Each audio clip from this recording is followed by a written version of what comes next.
Assalamualaikum warahmatullahi wabarakatuh. Izin memperkenalkan diri, nama saya Dian Anggita Silalahi dengan NPM 22120114886 dari kelas Ibu Neni Dwi Aryani SHMH.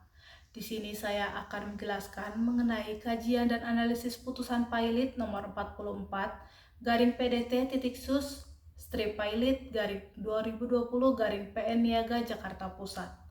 Sebelumnya, saya akan menjelaskan mengenai apa itu putusan pilot. Putusan pilot adalah putusan pengadilan yang menyatakan seorang debitur dalam keadaan pilot atau tidak mampu melunasi utangnya sendiri.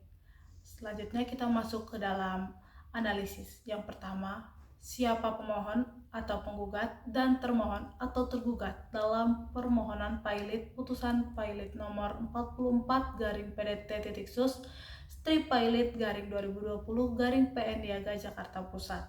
Pemohon pilot atau penggugat dalam kasus ini ada dua. Pemohon pertama dari PT Dana Kaya, sebuah perseroan terbatas yang diwakili oleh Sri Dewi Endang sebagai direktur. Dan pemohon kedua ada Ambar Bawono, sebuah perseorangan. Dan termohon pilot atau tergugat dalam kasus ini ada PT Pazia Retail Indo, diwakili oleh Hartanto Sutarja sebagai direktur utama PT tersebut. Analisis kedua mengenai alasan pemohon mengajukan permohonan pilot tersebut dan dasar pembenar Undang-Undang Kepilotan dalam putusan pilot nomor 44 garing PDT titik sus strip pilot garing 2020 garing PN Niaga Jakarta Pusat.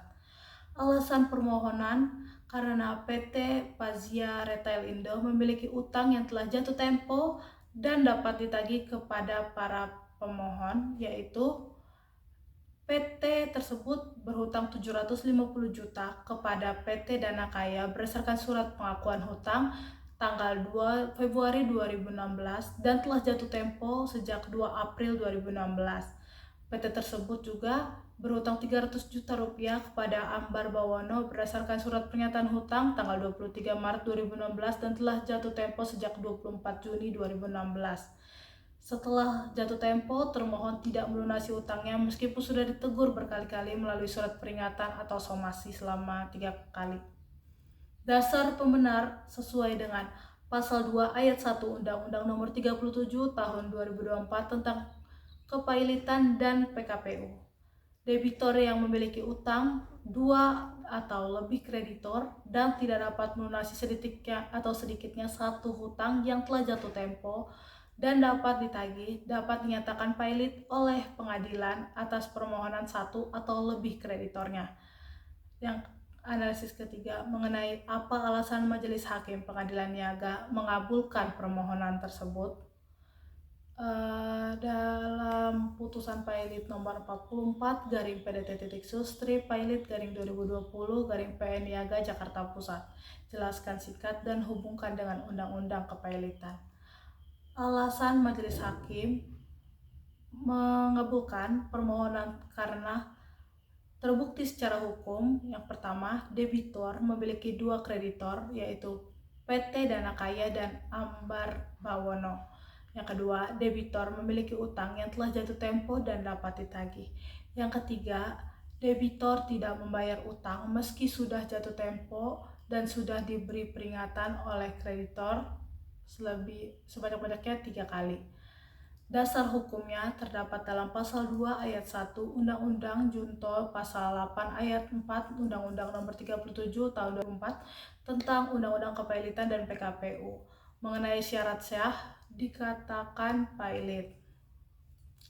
Analisis keempat mengenai siapakah kurator dan hakim pengawas yang ditunjuk dalam putusan pernyataan pilot tersebut.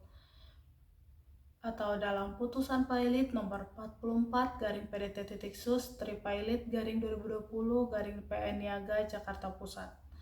Apa pengaturan undang-undang kepilotan terhadap siapa yang dapat ditunjuk sebagai kurator dan hakim pengawas? Jelaskan secara singkat. Kurator dan hakim pengawas dalam perkara ini, kurator tersebut bernama Nasrul Sudarmono Nadaek atau Nadeak SH, dan hakim pengawasnya Muhammad Sainal SHMH, yang berupa hakim niaga pada PN Jakarta Pusat. Berdasarkan pasal 15 ayat 1 Undang-Undang Kepailitan dan PKPU, kurator dan hakim pengawas ditunjuk oleh hakim pengadilan. Terdapat juga dalam pasal 12 ayat 3 Undang-Undang Kepailitan dan PKPU, kurator yang diangkat adalah kurator sebagaimana yang dimaksud dengan ayat 1, harus independen, tidak mempunyai benturan atau kepentingan dengan debitor atau kreditor, dan tidak sedang menangani perkara kepailitan dan penundaan kewajiban pembayaran utang lebih dari 3 perkara. Berdasarkan pasal 64 Undang-Undang Kepailitan dan PKPU, hakim pengawas bertanggung jawab mengawasi pengurusan dan pemberesan harta pailit. Analisis kelima terkait jika permohonan pailit dikabulkan atau debitor dinyatakan pailit oleh pengadilan negeri, kapan berlakunya putusan tersebut? Jawab dan sesuaikan dengan peraturan dalam Undang-Undang Kepailitan. Berlakunya putusan berdasarkan pasal 8 ayat 5 Undang-Undang Kepailitan dan PKPU, putusan pengadilan atas permohonan pernyataan pailit harus diucapkan paling lambat 60 hari setelah tanggal permohonan pernyataan pailit didaftarkan. Atau putusan atas permohonan dinyatakan berlaku semerta-merta. Artinya putusan tersebut langsung berlaku dan dapat dilaksanakan meskipun ada upaya hukum yang sedang diajukan. Sekian presentasi dari saya. Saya akhiri. Wassalamualaikum warahmatullahi wabarakatuh.